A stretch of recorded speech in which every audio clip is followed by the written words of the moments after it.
नमस्कार. अरे नाही रे, नाही कुणाचे कोणी.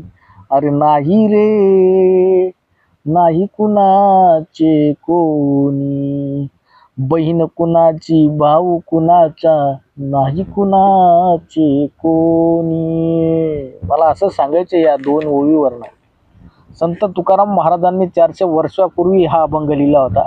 या दोन ओळींच्याच त्या अभंगातून मला सांगायचं आहे, ते असं सांगायचं आहे की माणसाच्या जीवनामध्ये स्वार्थ आलं तरी नाती तुटतात, दुसरी गोष्ट व्यवहार आला तरी नाती तुटतात.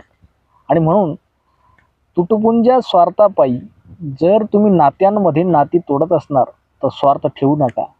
आणि व्यवहार करत असताना ज्या आनंदात तुम्ही व्यवहार करतात त्याच आनंदात तुम्ही तो व्यवहार परत करा.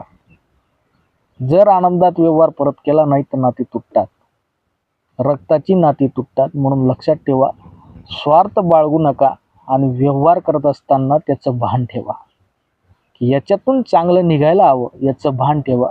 एवढंच मला या ठिकाणी सांगायचं आहे. म्हणून दोन गोष्टी आयुष्यात नाती जपण्यासाठी, या दोन गोष्टी त्या फार विघातक आहेत. म्हणून स्वार्थ ठेवू नका आणि व्यवहार तुम्ही चांगलाच ठेवा. एवढंच मला या ठिकाणी सांगायचं आहे. नमस्कार.